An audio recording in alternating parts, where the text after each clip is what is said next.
Before I move into today's topic, I just want to let you know that the Tri-Valley area has just entered the perfect season of the year because the Bay Area there's a severe drought, and we have so many mountains and also the farms in the Tri Valley area. And uh, thanks to the raining days a couple of weeks ago, now the colors has been bring back. You can see when you go out and look every directions, you can see all the green colors, green mountains. So it's the best time of the year in Tri Valley.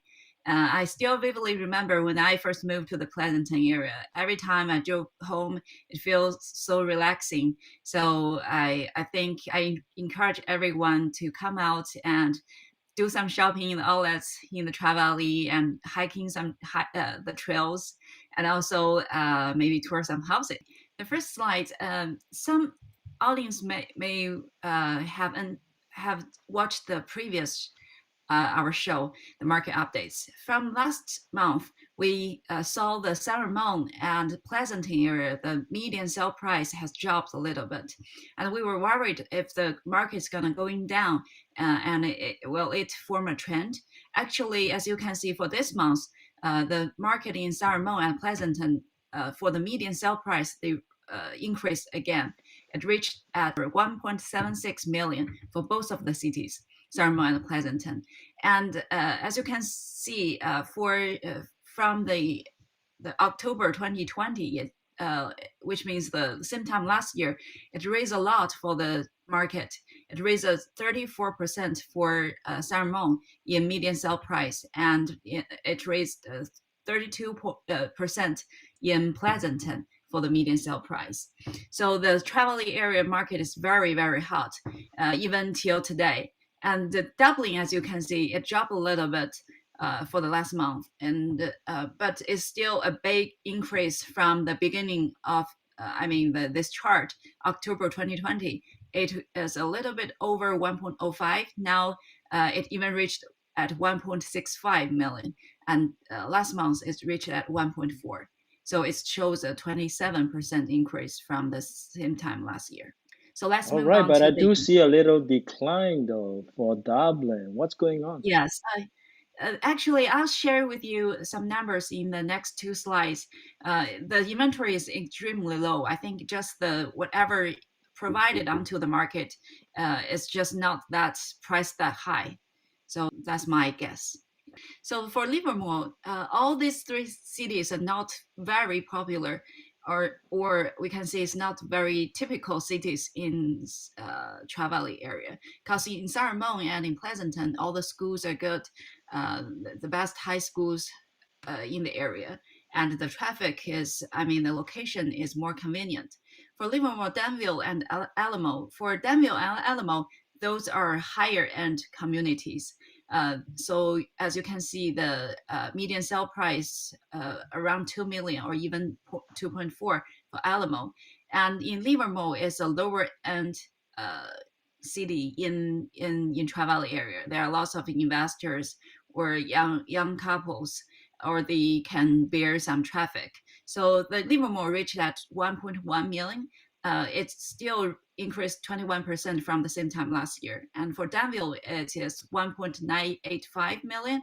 It shows an increase of 23% from the same time last year. And Alamo reached at 2.4 million. Actually, it's a drop. It's decreased 9% from the same time last year regarding to the median sale price. As I mentioned to you, as you can see, the doubling, the active properties is only two. So that's probably why the median sale price is very low, because there's not so many numbers to compare from, or there's not too many numbers we can find a trend. So with just two in inventory, that means could be very random. One might be around 1 million, the other one 1.4 or something. That might be the problem. We do not have many higher priced properties came onto market. So that's my guess why the doubling, the median sale price is low for this month. Looks like the inventory is very, very low in Dublin. Have you ever seen inventory this low in Dublin in the past? No, not in this year. As you can see, the month supply in Dublin reached zero point 0.1 Oh month. my God. So there's basically nothing on the market. So if you have a property in Dublin and you're thinking about selling, so I think it's a very good time. You will get lots of buyers, lot of offers, and lots of traffic definitely. And for Sacramento, it only has 9 active listings, while sold properties is 61, which also showed a 5% drop, I mean, decrease from the same time last year regarding to the sold properties numbers. And the month supply is extremely low.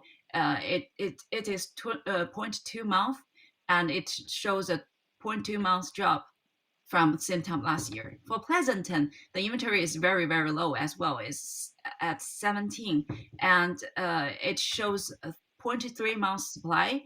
At the same time last year, it was 1 month supply. So basically, it's a very, very competitive market still in Pleasanton. We already mentioned Dublin. Let's move on to Livermore. Livermore has 44 active listings with a little bit over 100 units sold. And this is the only city that shows an increase on the sold properties. It shows an 18% increase, and the month supply is still low. It's lower than it's just about half a month supply, and it shows a zero point 0.1 month increase in Livermore. And this is the only city that shows an increase in the month supply compared to the same time last year. And for Danville, it has, as you can see, for the higher end markets, there are lots of inventories compared to those competitive markets. So for Denver, they have 29 units for sale with the sold properties of 74 units. It shows a 20% drop from the same time last year, and the month supply is zero point 0.5.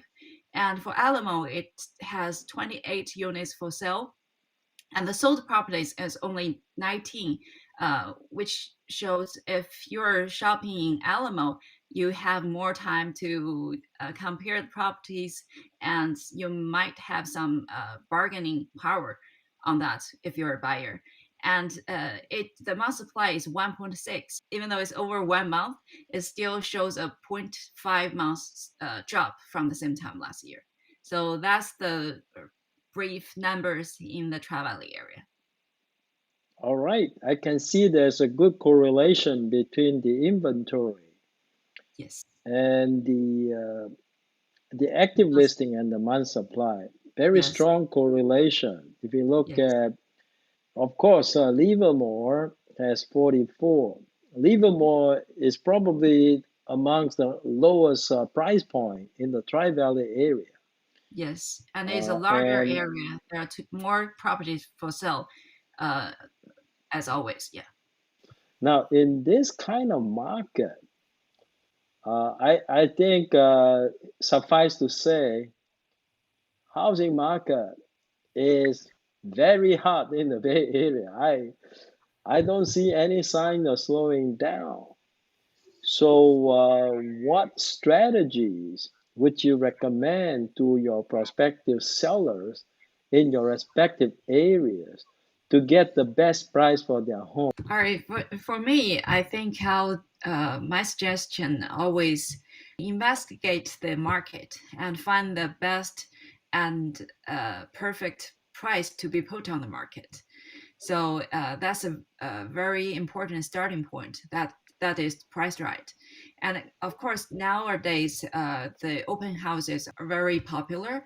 So the foot traffic is very important too. So if you have a right price to put on the market, right listing price, so you will attract more traffic for your open house, and then everybody wants. So actually, if they see lots of buyers coming in, then they will put in offers and they will think it's popular. You will probably get a higher offer, and that's the first step. And second step, of course, you get a good selling agent, listing agent. Uh, Actually, it's a lot of hard work we put in to put on a listing on market, for the preparation, the cleaning, the staging, the marketing, and also the follow-ups and all the negotiations. So it's a lot of hard work we put in. So you need to find an efficient and hardworking listing agent. That's important too. And I think the third one, the most important one, is you need to grab the chance. If you got a right offer, do not hesitate. So sometimes when we wait longer, probably you will get higher, and probably you will lose that opportunity. So I think that's important too. So everything is about timing.